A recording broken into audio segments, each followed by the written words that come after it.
하나님의 심판과 우리의 삶. 열왕기하 9장 1절에서 13절 말씀. 선지자 엘리사가 선지자의 제자 중 하나를 불러 이르되 너는 허리를 동이고 이 기름병을 손에 가지고 길르앗 라못으로 가라.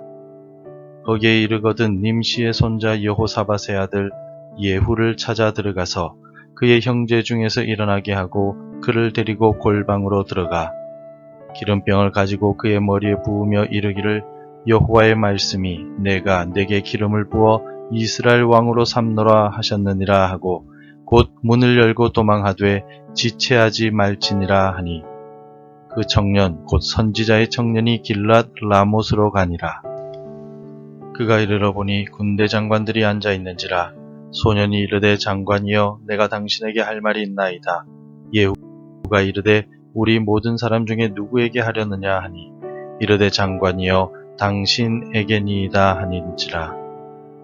예후가 일어나 집으로 들어가니 청년이 그의 머리에 기름을 부으며 그에게 이르되 이스라엘 하나님 여호와의 말씀이 내가 내게 기름을 부어 여호와의 백성 곧 이스라엘의 왕으로 삼노니 너는 내 주 아합의 집을 치라. 내가 나의 종 곧 선지자들의 피와 여호와의 종들의 피를 이세벨에게 갚아 주리라. 아합의 온 집이 멸망하리니 이스라엘 중에 매인자나 노인자나 아합에게 속한 모든 남자는 내가 다 멸절하되 아합의 집을 느밧의 아들 여로보암의 집과 같게 하며 또 아히야의 아들 바아사의 집과 같게 할지라. 이스라엘 지방에서 개들이 이세벨을 먹으리니 그를 장사할 사람이 없으리라 하셨느니라 하고 곧 문을 열고 도망하니라. 예후가 나와서 그의 주인의 신복들에게 이르니 한 사람이 그에게 묻되 평안하냐 그 미친 자가 무슨 까닭으로 그대에게 왔더냐 대답하되 그대들이 그 사람과 그가 말한 것을 알리라 하더라. 우리가 이르되 당치 아니한 말이라 청하건대 그대는 우리에게 이르라 하니 대답하되 그가 이리 내게 말하여 이르기를 여호와의 말씀이 내가 내게 기름을 부어 이스라엘 왕으로 삼는다 하셨다 하더라 하는지라. 무리가 각각 자기의 옷을 급히 가져다가 섬돌 위 곧 예후의 밑에 깔고 나팔을 불며 이르되 예후는 왕이라 하니라. 성도 여러분, 오늘 우리는 열왕기하 9장 1절에서 13절까지의 말씀을 통하여 하나님은 공의의 심판을 행하시는 분이시며 공의의 하나님을 섬기는 우리는 어떻게 이 땅을 살아가야만 하는지에 대해 함께 은혜를 나누고자 합니다. 우리가 살아가는 이 세상에서 우리는 종종 하나님의 존재를 의심하게 되는 순간들이 있습니다. 악한 자들이 번영하고 의로운 자들이 고통받는 모습을 볼 때 우리는 하나님 어디에 계십니까? 라고 외치게 됩니다. 그러나 오늘 본문은 우리에게 중요한 진리를 일깨워 줍니다. 하나님은 언제나 우리와 함께 계시며 하나님의 정의와 심판은 반드시 이루어진다는 것입니다. 오늘 본문에서 우리는 하나님의 심판 계획이 어떻게 시작되는지를 볼 수 있습니다. 엘리사는 한 청년 선지자를 불러 비밀 임무를 맡깁니다. 2절입니다. 거기에 이르거든 님시의 손자 여호사밧의 아들 예후를 찾아 들어가서 그의 형제 중에서 일어나게 하고 그를 데리고 골방으로 들어가.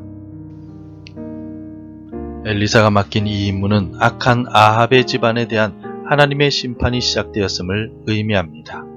하나님은 오랫동안 참으셨지만 이제 그 심판의 때가 왔음을 알려주고 계십니다. 오늘을 시작하는 우리의 삶에서도 마찬가지입니다. 하나님은 우리에게 회개할 기회를 주십니다.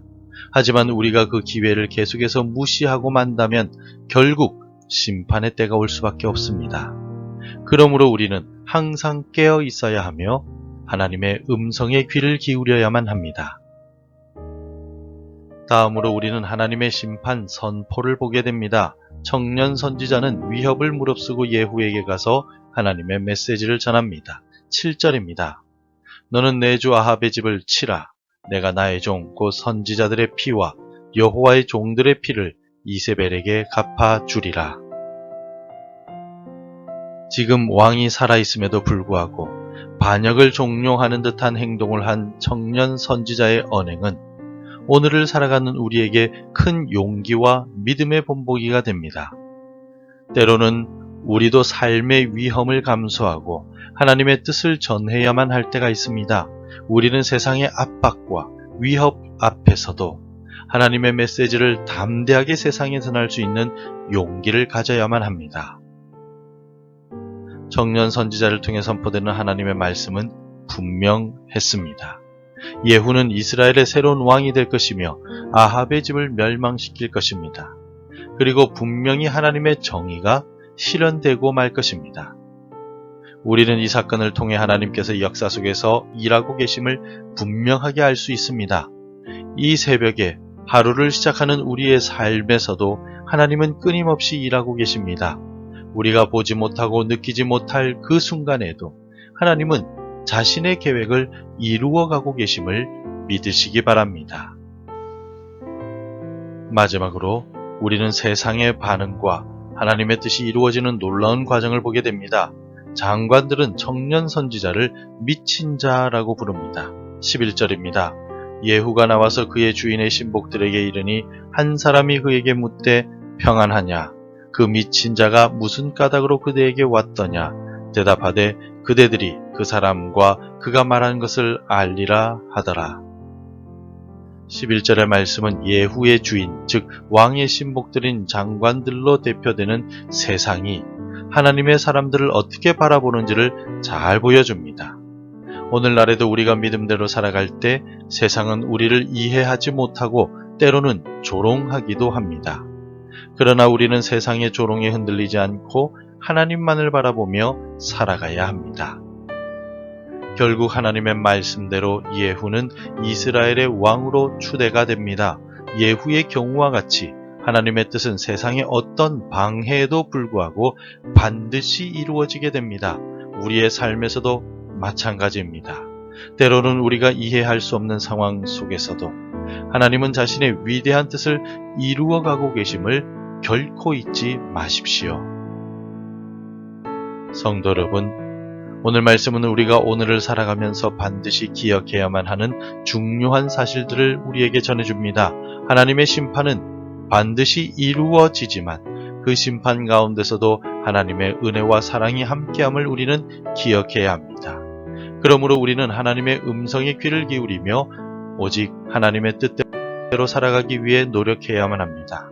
비록 세상이 우리를 이해하지 못하고 조롱할지라도 우리는 하나님만을 바라보며 살아가야만 합니다.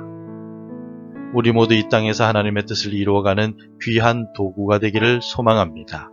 하나님의 정의와 사랑이 우리를 통해 이 세상에 전해지기를 바랍니다.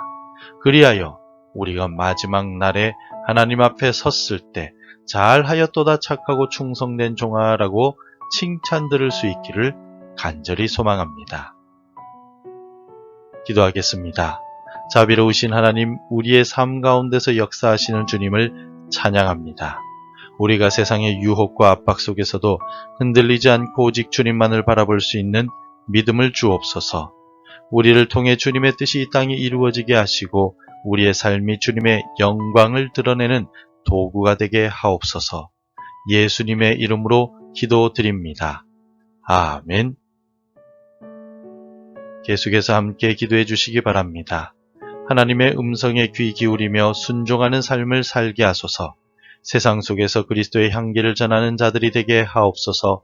추석 명절 기간에도 일가 친척들 사이에서 신앙을 지키고 사랑을 베풀게 하소서. 날마다 주께로 더 가까이 가는 우리 교회가 되게 하옵소서. 오늘도 말씀대로 살아가며 열매 맺는 하루가 되시기를 축복합니다.